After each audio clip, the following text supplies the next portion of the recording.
로이 피시가 말하기를 부흥이 유지되려면 하나님의 백성들이 하나님 앞에 겸손해야 된다. 부흥이 일어났어도 유지가 돼야 돼. 겸손해야 된다.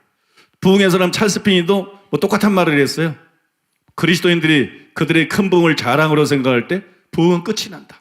그리고 피니가 아주 중요한 얘기를 했는데, 그리스도인들이 계속적으로 깨우침을 받지 않으면 부흥은 기울어지고 끝이 날 것이다.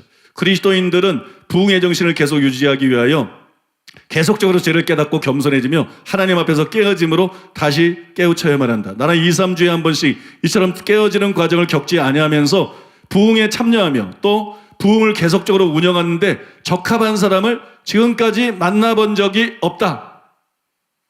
부흥은요, 주기적으로 깨져야 유지가 됩니다.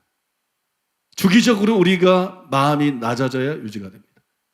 주기적으로 은혜를 받고 영혼이 새로워져야만 유지가 됩니다. 음식을 먹으면 생명력이 느껴지잖아요. 부흥은 다시 살아나는 거예요. 한번 살아났다 그래서 계속 생명이 넘치는 게 아니에요. 주기적으로 회개를 해야 돼. 주기적으로 기도를 해야 돼. 주기적으로 하나님 얼굴을 구해야 돼. 주기적으로 은혜를 받아야 돼. 주기적으로 영적인 갱신을 경험해야 돼. 이래 부흥의 불이 꺼지죠. 우리가 아주사 부흥 그러잖아요. 근데 저는 요즘에 새로운 생각을 좀 하고 있어요. 아주사 부흥이 과연 모델인가? 아주사 부흥은 과연 성공한 부흥인가? 나는 그런 생각이 듭니다. 아주사 부흥은 실패한 부흥이다. 왜? 3년으로 끝났으니까.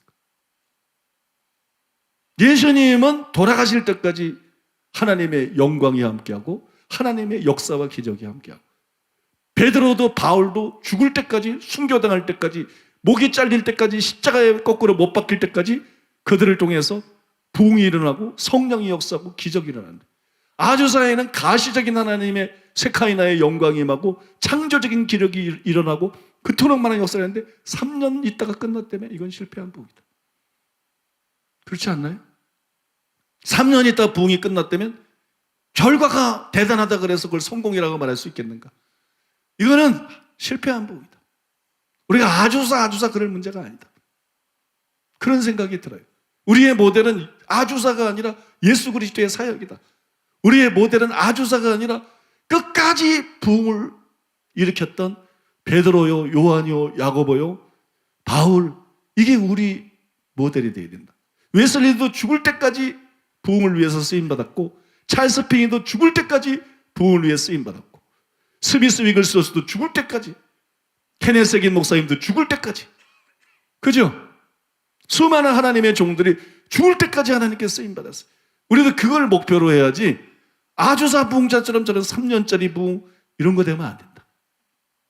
여러분 믿습니까? 저는 좀 아주사 부흥에 대해서 다르게 생각하게 되더라고요. 여러분 20세기의 오순절이라는 책에 보면 이런 충격적인 내용이 나요.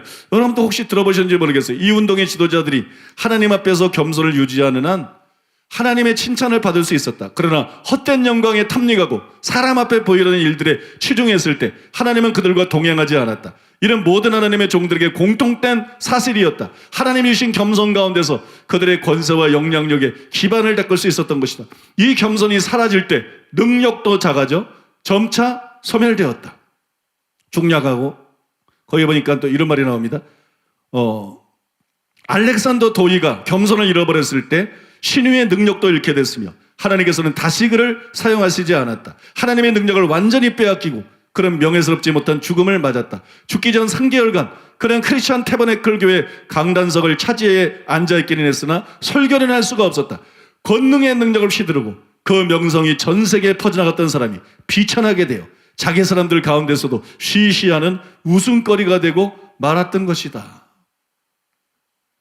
겸손이 없으면 얼마나 사람이 초라해질 수 있는지, 겸손이 없으면 가장 위대하게 쓰임받은 하나님의 사람들까지도 얼마나 비천해질 수 있는지, 하나님의 겸손한 자에게 베푸는 하나님의 은혜가 아니면 우리가 얼마나 아무것도 아닌지. 같은 책에 보면 지도자가 겸손을 잃어버렸을 때 그런 머리를 깎인 삼손같이 되는 것이다.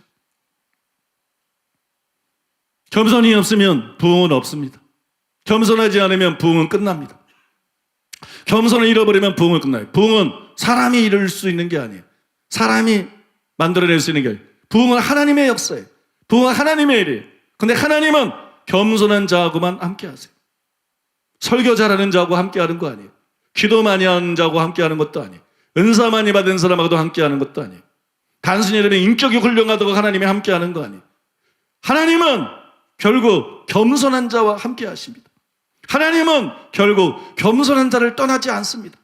그래서 여러분 부흥이 지속되려고 그러면 반드시 우리가 겸손해야 돼요. 이사야 57장 15절 여러분 잘 아시죠? 하나님이 마음이 겸손한 자와 함께 있나니 이는 겸손한 자의 영혼을 소생시키고 통회하는 자의 마음을 소생시키려 함이라. 미가서 6장 8절에 보면 사람아 주께서 선한 것이 무엇임을 내게 보이셨나니 여호와께서 내게 구하시는 것은 오직 정의를 행하며 인자를 사랑하며 겸손하게 네 하나님과 함께 행하는 것이 아니냐. 제가 지난주에 책을 한 권 읽었어요. 부흥 지역의 그리스도인이 부흥의 핵심인 겸손을 잃으면 빠르게 내리막길을 걷게 된다. 빠르게 내리막길을 걷게 된다. 맞는 말입니다. 우리는 모두 끝까지 겸손을 잃어버리면 안 됩니다. 우리는 끝나지 않는 부흥을 위해서 끝까지 쓰임받는 저와 여러분들이 돼야 됩니다. 하나님이 원하는 게 뭐라고요? 공의를 행하며 의를 행하는 거예요. 의를 행하는 거. 공의를 행하면은 그 사람 번역을 좀 헷갈리게 번역을 그냥 의입니다. 의를 행하며. 거기서 공의는 공의롭다 그런 뜻이 아니에요. 의를 행하는 의의 개념이에요. 그러니까 죄를 회개하려는 거예요. 죄를 회개하고 하나님 말씀대로 살리는 거예요. 이게 제일 중요한 거예요. 죄를 회개하고 하나님 말씀대로 살지 않으면서 겸손한다. 그건 죄책감이지 겸손이 아니에요. 그건 죄책감입니다. 그러니까 제일 중요한 거는 의를 행하는 거. 믿습니까? 죄를 회개하고 하나님 말씀대로 사는 거. 이게 기본이에요. 이게 제일 중요해요. 그 다음에 인자를 사랑하며. 그러니까 사랑이에요. 사랑 실천하는 거. 근데 여기서 멈추는 사람들이 많아요.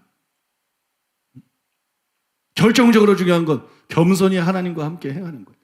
의를 행해도 하나님이 그 사람을 떠날 수 있어. 사랑을 실천해도 하나님이 그를 떠날 수 있어. 그의 마음이 나는 이렇게 의를 행하는 사람이야. 나는 이렇게 사랑이 많아. 교만해지면 하나님은 교만한 자를 물리칩니다. 겸손한 자하고만 하나님이 끝까지 함께 하십니다. 그래서 의를 행하고 인자를 사랑하고 그 다음에 겸손히 행하는 것. 이게 우리가 걸어가야 될 길이에요. 그럴 때 여러분 끝나지 않는 부흥이 실제로 가능한 것이 저 여러분들이 그런 사람이 돼서 끝나지 않은 부흥을 위해서 끝까지 아름답게 쓰임받다가 주님 앞에 가서 칭찬받는 저와 여러분 되시기를 예수님의 이름으로 축복합니다.